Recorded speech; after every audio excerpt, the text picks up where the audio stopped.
Muy buenas tardes y bienvenidos a La Jungla. Hoy es sábado 17 de febrero del año 2024 y mañana 18 hay elecciones municipales en la República Dominicana. Como siempre me acompaña aquí mi querido amigo, el ingeniero Freddy Aguasviva. ¿Cómo estás? Buenas tardes, Hernán. Buenas tardes a todo ese público que nos sigue en su programa. Bienvenidos a La Jungla. Una semana que culmina súper interesante, Hernán, con los acontecimientos que hemos tenido durante la misma y que culmina de manera magistral con unas elecciones municipales en las cuales pues tenemos cada quien tirando para su lado. En el día jueves se hizo oficialmente los cierres de campaña de los candidatos que le tocaban el jueves. Sé que algunos hicieron su cierre de campaña el miércoles, otros lo hicieron el jueves.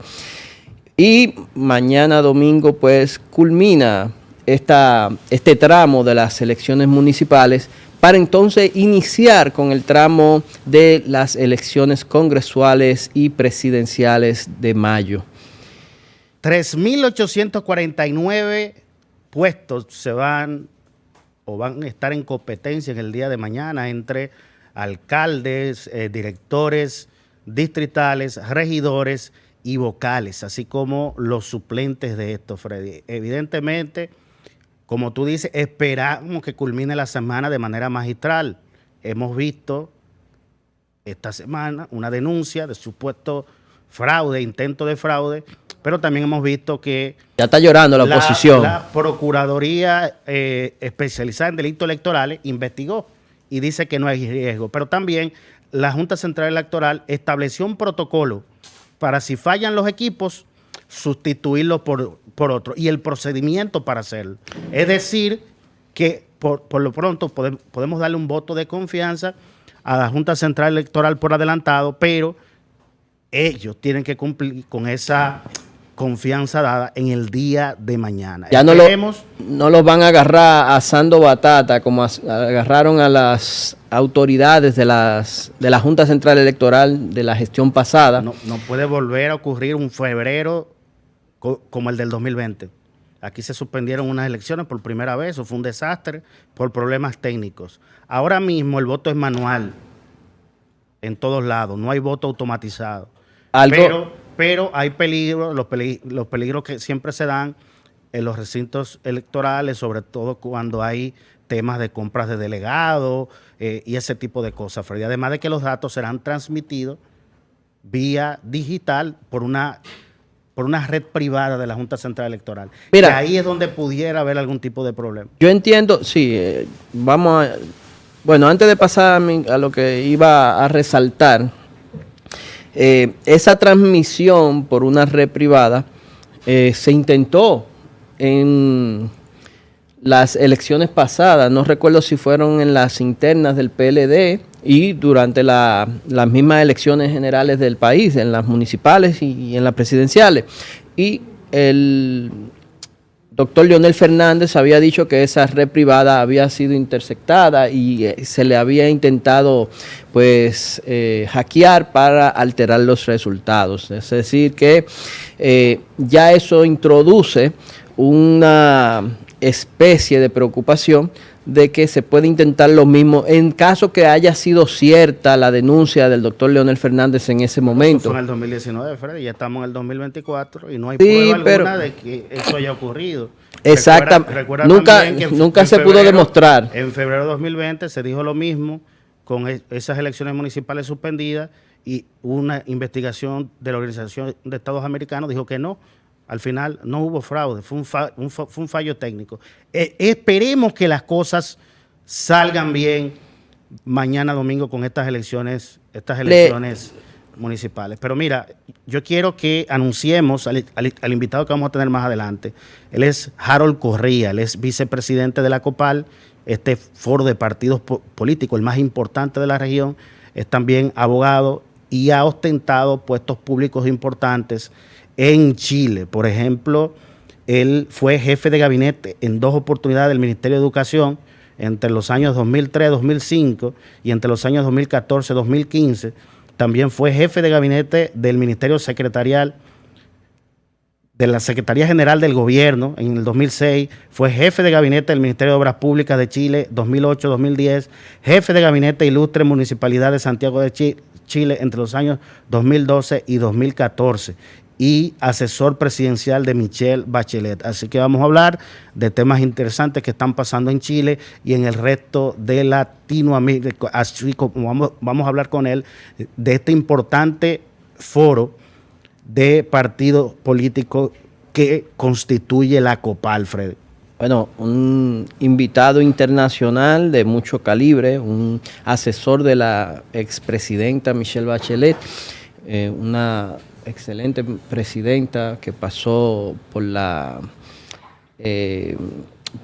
el Estado chileno, un Estado que hoy se encuentra en situaciones difíciles, especialmente momentos turbios que se vivieron en diferentes conflictos que tuvieron antes de las elecciones. Ahora mismo, por lo menos, el panorama se ha tranquilizado con el nuevo presidente, pero sí se vivieron momentos muy tensos. Y ahorita te quería comentar, Hernán, la cierta complejidad que tienen las elecciones municipales de ahora por el tema del voto preferencial para los regidores. Algo que no se había visto nunca, algo nuevo, pero que está llamado a ser una especie de democracia ampliada, abierta, donde hasta los regidores podrán tener voto directo para ser seleccionados. Eso es un elemento nuevo que se introduce en las elecciones. Esperemos que sea todo un éxito, como tú bien dices, que las elecciones transcurran sin mayores percances, que transcurran pues viento en popa, que transcurran en armonía, sin mayores obstáculos y problemas, y que al final pues los ganadores sean bienvenidos y los perdedores sepan reconocer que no hicieron el trabajo suficiente para lograr el primer lugar, pero que reconozcan también, al reconocer su derrota, pueden también tomar en cuenta la gran cantidad de apoyo que recibieron de su electorado, que no todo es negativo. Así es. Yo tengo mis dudas sobre el voto preferencial porque ahora mismo hay una competencia encarnizada hasta entre los candidatos del mismo partido.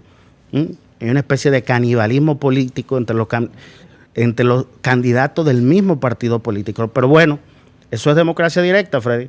Sí, elegir y ser elegidos. Y además, si no lo implementamos, nunca vamos a poder avanzar. Yo también tengo mis reservas. Yo creo que no deberíamos llegar a un nivel tan detallista en cuanto al voto preferencial, pero son representantes de las comunidades.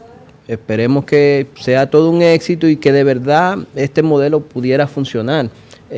Como tú bien dices, ahora mismo hay una lucha encarnizada, férrea, entre candidatos del propio partido, pero aquí lo que necesitamos es madurar políticamente, sí, que los candidatos entiendan. Pero va a ser una transición, no lo lograremos de la noche a la mañana. Es una competencia, señores, y lo primero que le enseñan a uno cuando es pequeño es que a una competencia tú vas a ganar y a perder. Cuando tú ganas, pues maravilloso, obtienes la meta, llegas a la meta, lo que tú quieres. Sin embargo, cuando tú pierdes, no quiere decir que es todo pérdida, porque tú adquieres un nuevo conocimiento, tú adquieres experiencia y lo que tienes que prepararte para el siguiente. Cualquiera que te oye te compra, Freddy Aguas Vivas. Yo quiero que ustedes vean a Freddy cuando él pierde jugando domino. Hablando de saber perder. No, lo más tranquilo. No, tú estás errado, porque yo cuando pierdo me quedo Te deja tranquilo. de reír inmediatamente desde que pierdes. Analizando por qué perdí. No es que me dejo de reír, es que me pongo a analizar por qué perdí para ver si puedo aprender de la pérdida para poder ganar la siguiente Señores, ronda. tenemos un programa muy especial para todos ustedes hoy. A propósito de lo que Freddy decía de Chile. Chile, hasta el 2018, era el ejemplo a seguir en Latinoamérica. Yo recuerdo, Freddy, que yo siendo muy joven, era analista presupuestario en el gobierno cuando se dio aquí en República Dominicana la reforma de la administración financiera gubernamental. Un proceso que derivó en una nueva ley de presupuesto, en una nueva ley de Sistema Nacional de Planificación e Inversión Pública. Se creó el Ministerio de Hacienda, se creó el Ministerio de Economía, Planificación y Desarrollo. Es decir, toda una reforma.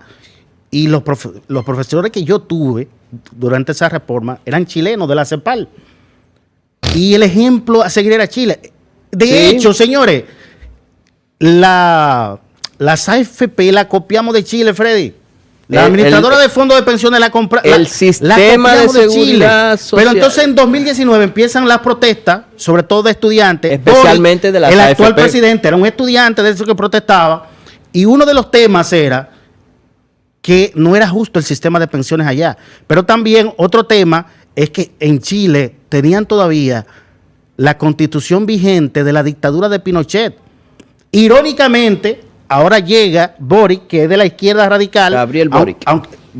Aunque tuvo que volver un poco más de centro, más mesurado, para poder ganar las elecciones y gobernar. Y el tema de reformar la Constitución, ¿tú sabes en qué está en Chile? Ellos se debaten, porque el primer intento de modificarla fue un fracaso total. Realizaron un segundo intento, y ¿tú sabes quiénes se impusieron en ese segundo intento? La derecha radical. Y ahora ellos tienen dos opciones: aprobar esa constitución elaborada fundamentalmente por conservadores, que se parece mucho a la de los 80, de la dictadura de Pinochet, o dejar a la de los 80 de Pinochet. Hoy el debate en Chile ahora mismo. Son temas controversiales porque cuando tú tienes dos posiciones diametralmente opuestas y que son radicales, cada quien en sus posiciones, es difícil tú llegar a un consenso y entonces va a ganar el que tenga más fuerza. Sorprendentemente, el presidente Gabriel Boric es bastante liberal. Sin embargo, vemos cómo estos conservadores le han ganado el debate y han logrado imponer una constitución. Yo entiendo que este tema de modificaciones de la Constitución, Hernán, debería someterse a la votación del pueblo y que sea el pueblo que decida los puntos controversiales. Se hizo así la primera vez. Incluso se cogieron asambleístas en el primer intento que eran del pueblo, pero no tenían la capacidad de redactar una constitución. Bueno, el segundo intento quisieron arreglarlo. Vamos a hablar con nuestro invitado de esto, pero de alguna manera entonces la derecha radical se impuso. Eso es un tema que hay que consensuarlo, porque una constitución que va a regir un país debe ser apoyada por la gran mayoría. No puede ser una constitución que tenga en contra la gran mayoría porque los políticos simplemente quieran congraciarse con una posición que esté de moda, por decir algo. Pero sobre esto y mucho más vamos a hablar con nuestro invitado en el día de hoy, Harold Correa, abogado y vicepresidente de la COPAL, así como exfuncionarios en gobiernos de la República de Chile. Así que vamos a hacer una pequeña pausa comercial y volvemos. No se vayan.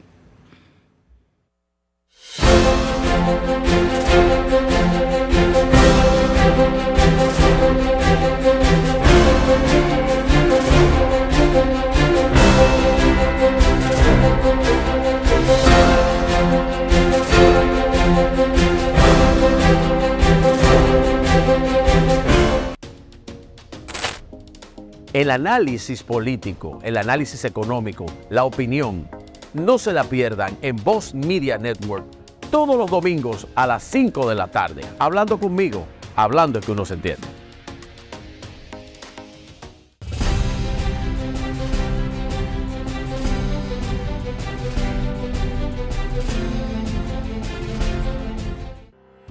Parquéate Bien cumple un año. ¿Qué dice la gente? ¿Ha presentado soluciones? ¿Qué está pasando en la capital cada vez que llueve?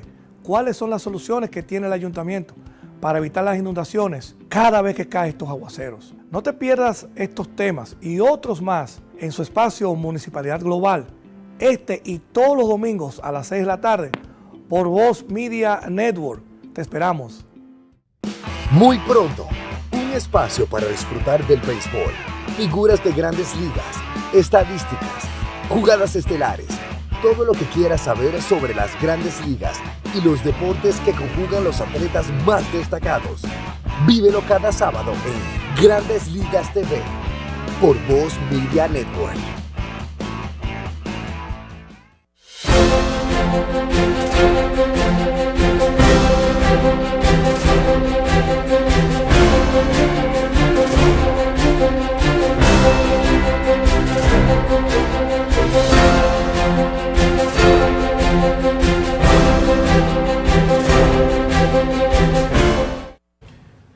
Bueno, regresamos con un invitado de la hermana República de Chile. Se trata de un joven vinculado a la integración, a la parte internacional, dirigente de COPAL, que es la Conferencia Permanente de Partidos Políticos de América Latina. Se trata del estimado amigo Harold Correa. Bienvenido, Harold. Muchas gracias, Rafael, muchas gracias, Hernán, muchas gracias, Freddy. Es un honor y un placer estar siempre en su país, República Dominicana. ¿Cómo Bueno, no? bienvenido a la jungla, Harold, así se llama este programa. Bueno, prometedor el nombre, ¿eh? Sí. Vamos, porque el tiempo apremia, vamos a hablar de la misión de observación de la COPAL en República Dominicana por las elecciones de mañana, domingo 18. Perfecto. Mañana, a juicio de la COPAL, la Conferencia Permanente de Partidos Políticos de América Latina y el Caribe, es un día central en la política dominicana, pero también en la democracia latinoamericana. Las elecciones locales probablemente sean las elecciones más importantes para la ciudadanía. Elige a los representantes que están en contacto directo con los problemas cotidianos.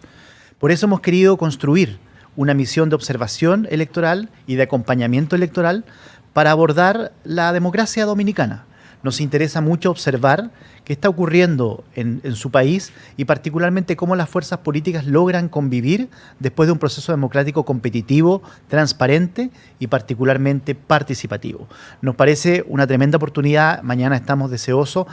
Hay más de 70 representantes de 12 o 14 países de América Latina, España, y del Caribe, por cierto, y queremos estar presentes en la justa democrática de mañana con mucha esperanza de ver un pueblo dominicano que participa en torno al desafío de mejorar su convivencia y mejorar los desafíos que tienen las gobernaturas y los procesos locales.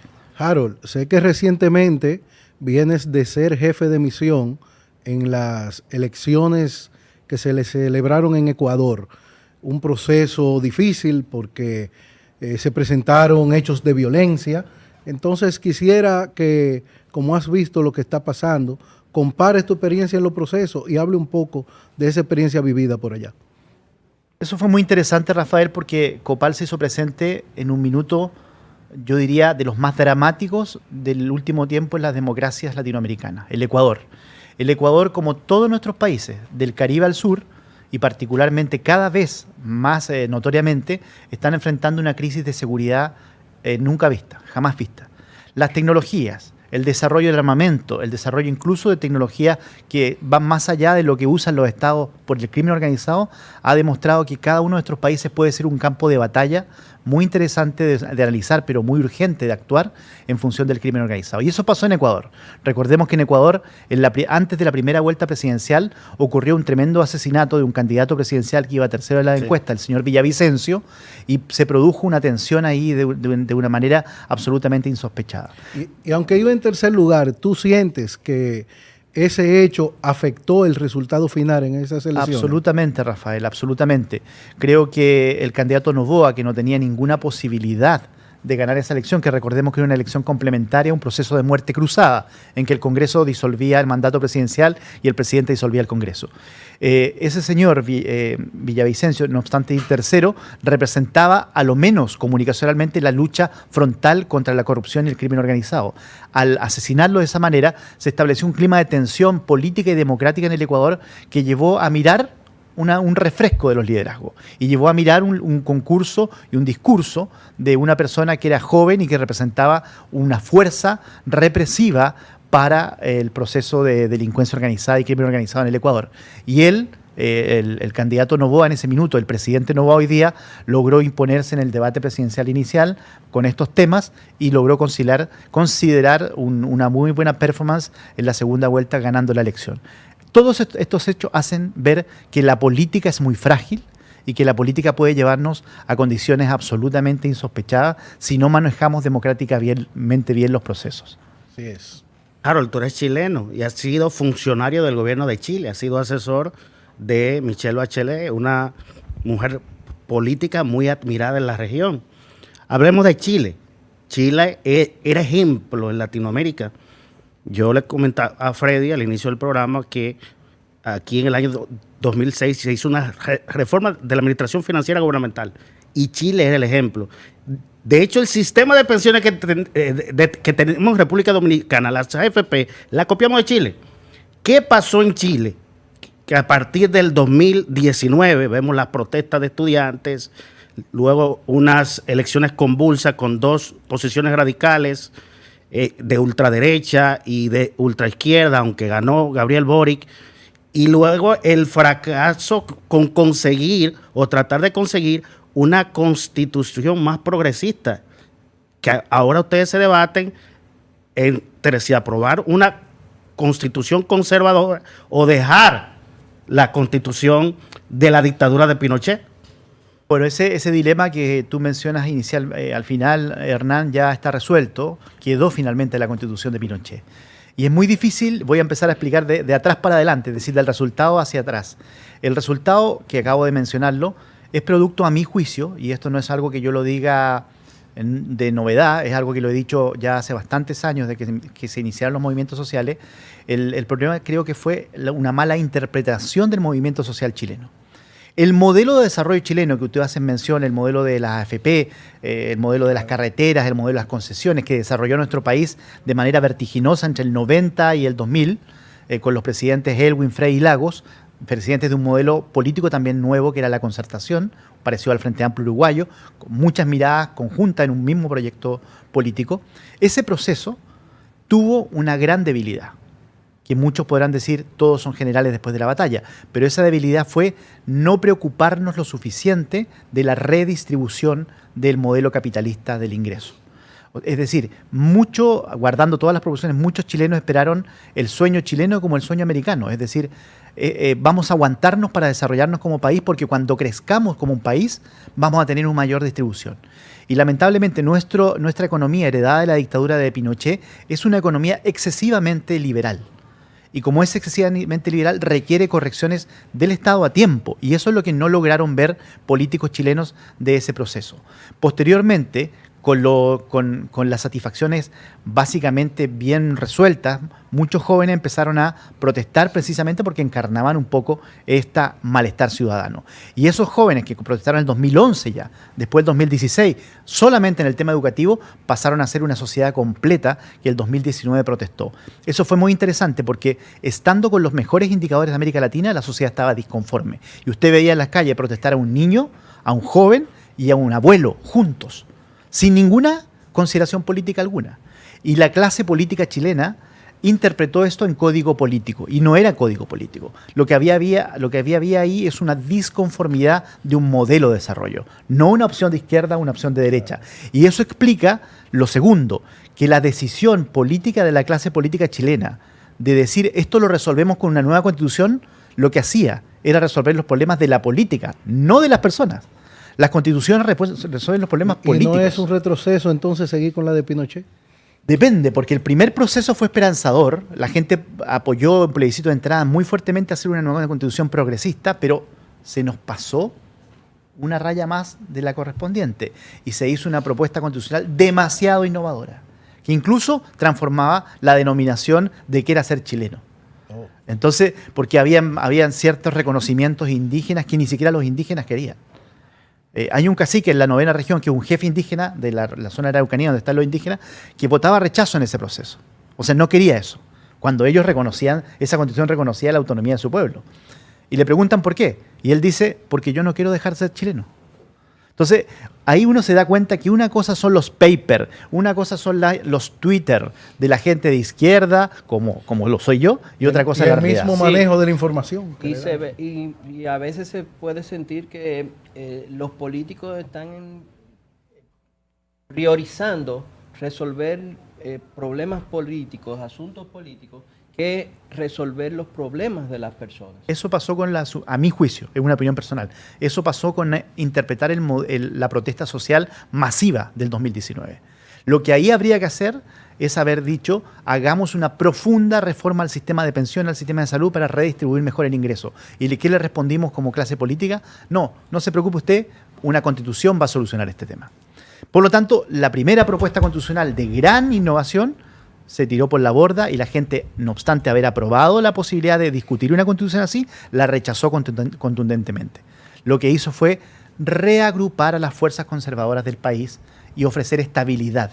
Y en un segundo proceso que prometía una reforma constitucional con más estabilidad, sin innovación, además a ese conservadurismo chileno se le volvió a pasar la mano y volvió a hacer una constitución, esta vez muy conservadora. Por lo tanto, volvió a rechazar la ciudadanía. Y Chile terminó prefiriendo quedarse con una constitución que no está en el alma de los chilenos, en vez de 2 ensayos constitucionales que eran polares y no abordaban realmente la estabilidad del país. Claro, yo creo que el populismo actualmente es un peligro para la democracia en todo el mundo. Ya vimos lo que pasó en Estados Unidos, lo que pasó en Brasil con Jair Bolsonaro y en otros países de Latinoamérica. ¿Cuál es tu opinión respecto al populismo que estamos viendo en los políticos? Más que el populismo, que se fijan más en lo que dicen las redes sociales que en resolver, como dicen tú, los problemas verdaderos de las personas. Yo creo que son 2 los grandes problemas, particularmente de América Latina. Y perdonen que sea reiterativo, pero a lo largo de todos los países que yo visito, y que también Rafael lo hace, uno puede observar que el crimen organizado es un principal problema. Porque cuando el crimen organizado se toma los espacios públicos, pierden los pobres, pierde la gente más desposeída, que se hace esclavo de un sistema que no es el sistema abierto, transparente de la democracia. Y el segundo problema, quizás producto del primero, porque cómo reaccionar al primero, es particularmente lo que usted dice que es el populismo. Y el populismo no distingue objeto político, ni clase política, ni color político. El populismo lo que hace es abordar de una manera simple, yo diría ilusoria, los complejos problemas de la ciudadanía. Y eso ocurre cuando el sistema de partidos políticos no es capaz de asumir en la democracia una reflexión de fondo. Y cuando no se toman en cuenta las aspiraciones y el bienestar de la población. Así es. La aspiración y el bienestar de la población es donde hay que estar primero mirándola. ¿Y cómo abordamos eso? Enfocándose en solucionar los problemas, en las raíces profundas de estos problemas, en la lugar gente de pasar una solución cosmética. No, y hay un fenómeno que se da también en muchos países de América Latina, el fenómeno de las desesperanzas. Y ahí se mete el populismo político. Se aprovecha de eso cuando la gente siente que el sistema le falló, que no hay oportunidad, que los que tenían una línea progresista quizás no se organizaron y le dieron una salida satisfactoria a lo que son los planes y planificación. El caso Argentina, no te vayas muy lejos, caso Argentina. Y ahí mismo se mete el populismo político. Dicho sea de paso. Entonces se cuelan esas figuras mesiánicas que vienen con un desdiscurso. Hacia para ahí no va. otra cosa.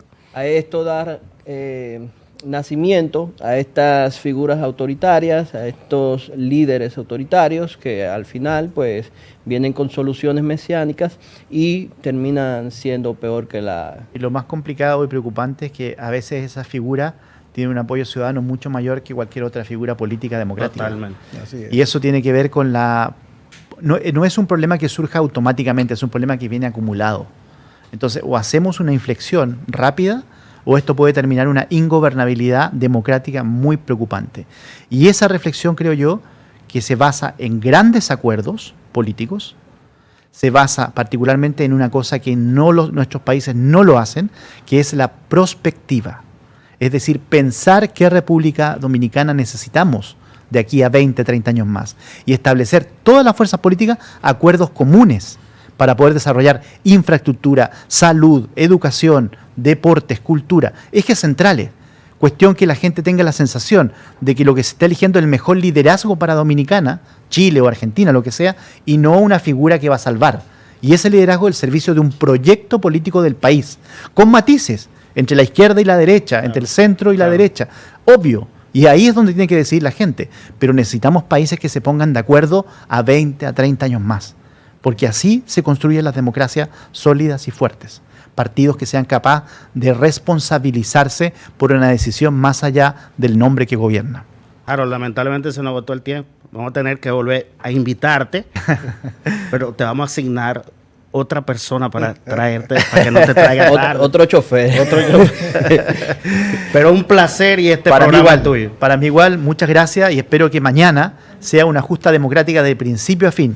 Ustedes, comunicadores con vocación de análisis político, también son en gran medida responsables de construir un futuro mejor para Dominicana. Así que muchas gracias. Muchísimas gracias. A ustedes, gracias por su audiencia y nos vemos nuevamente el próximo sábado en Bienvenidos a la Jungla. Bye, bye. Excelente.